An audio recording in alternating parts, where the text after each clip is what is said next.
Hi guys, Gonzo here from Eastern Woodland Longhunters of Indiana, and of course Gonzo Outdoors. So I posted a quick little video yesterday. I was playing around. I actually got to make it outside, and I was talking about an upcoming, hopefully very comprehensive Flint and Steel and Frontier fire starting instructional, and I had a couple of people PM me saying, hey, what are you going to show that hasn't been done before? And it may not be what I show, but it's what I do or what I say. And one of the things that I'm really big on is teaching principle and concepts. See, if I just teach you a technique, or if anyone just teaches you a technique, at some point that technique will fail you. So if I teach you that tab A fits into slot B, but all of a sudden tab A breaks off or tears off, what are you going to do? But if you understand the concept of what you're trying to accomplish with tab A into slot B, then you can take that principle and concept and transfer it to something else and still make it work. And so that's kind of the things that we're going to be discussing during the fire starting. Now, I apologize. Today it's Sunday. It is extremely windy. It is still fairly unseasonably warm for the middle of February in north central Indiana. It is about 40 degrees, but it is extremely windy today, and that's why I thought it'd be a good day to come up, sort of do a little teaser, a little hint of what we're going to be talking about. So one of the things that we will be discussing is tinder bundles or bouquets or bird nests. And understand that when somebody says make a bird nest or make a tinder bundle, they're talking about a concept, a picture in your mind. Not so much the actual bird nest or a bouquet or a bundle. One time we were doing some skills and drills with about 8 or 9 people, and I said, hey, let's do a skills and drills, let's make a bird nest and let's do some fire starting. And so everybody created their bird nest and did their fire starting, except for one individual. This young man was trying hard to make the perfect bird nest. 32 minutes later, he had finished the bird nest and was ready to start his fire, and we all had our fires going. He didn't understand the principle and concept of what we were talking about. He was more worried about, the letter of the law rather than the spirit of the law, as it were. So whatever works for you, depending on the type of tinder, you might make a bouquet or a bundle, or you might actually be able to create a bowl into a bird's nest where you can lay your char cloth. Now, some of the things we're going to be talking about are char cloth, tinder fungus, char tinder, char wood, those things that we use to affect fire, and whether they had them in the 18th century or not, and how readily available, including how to make char cloth and tinder fungus and tinder wood or char wood. So today I just happen to have a little bit, everything is still soaking wet from the snow that had melted, but I was able to scrounge up a little bit of bundle of some dried tinder that we're going to be using just for today. So I've created a bouquet or a bundle. Now I'm going to be using Flint and Steel, and I want to talk about today very briefly to kind of give you an idea of, guys, what we're going to be discussing is how to use Flint and Steel, especially in an emergency situation. Now right now I'm dry and it's not bad out here, but it is a little windy. If we're using char cloth, I have seen a lot of people do this, and now this is not wrong. Remember, there's always good, better, best. There is one wrong, and I will show it to you later on, but this is good, better, or best. Typically guys will hold their steel like this, wrapped through their knuckles, hold the sharp edge of the flint up at about a 45-degree angle with the char cloth right here, and they're going to, if not at it and not up and down, what you're trying to do is curve it, so to speak, so you can shave metal off of this steel. By doing so, with the friction, that creates a spark, and what we're hoping is that we sort of defy gravity a little bit, and that this little shaved piece of metal will come up and land right there perfectly on something that's half the size of a postage stamp. That is what I call a fine motor skill. That is a lot of detail work. What we need, especially in an emergency situation, is gross motor skill. We'll talk about that in a moment. But what I see is so many guys using these really nice, new, modern, very contemporary, sleek, thin-looking fire steels, and they wrap them in their hands. Here's why I don't like to do this. We're talking about a very sharp edge here, or should be a sharp edge of flint. Guys with meaty hands, when you're doing this, you have a lot of surface area of your skin. If you miss, especially if it's very cold, you're wet, maybe you're injured, maybe there's something wrong, and if you're shaking, maybe there's something going on that you might be compromised a little bit, you can slice your knuckle down on this flint.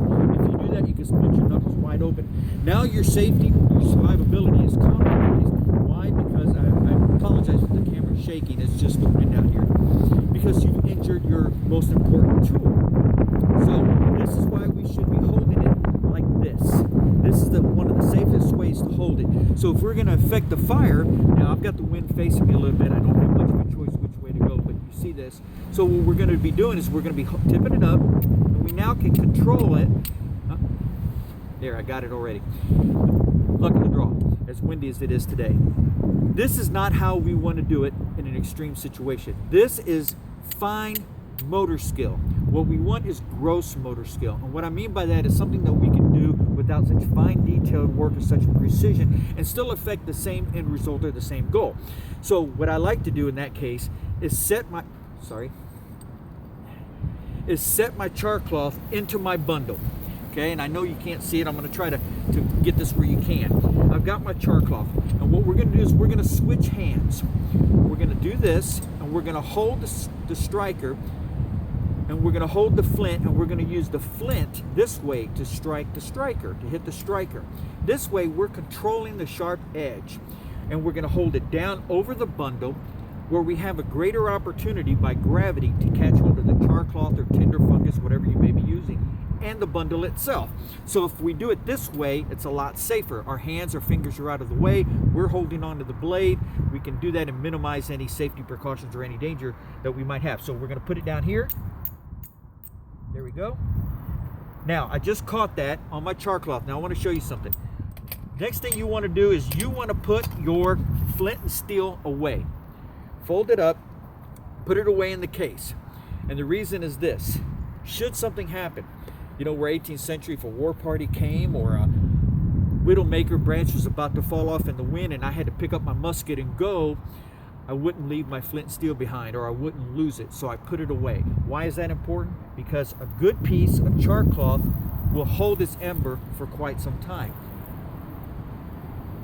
I don't know if you guys can see the smoke coming from here already. Now here's one of the other things we want to talk about. We never want to be over our bundle because smoke rises. We don't want a mouthful of smoke. We want to make sure that the wind is parallel to our face or quartering from us at a 10 o'clock or 2 o'clock position or direction. Once we do that, as we blow, you can give some good force of blow. You can give a lot of oxygen to set this thing on fire. But the other thing is that you want to make sure you back it away when you breathe in and then blow. And you can back it away and blow. And blow.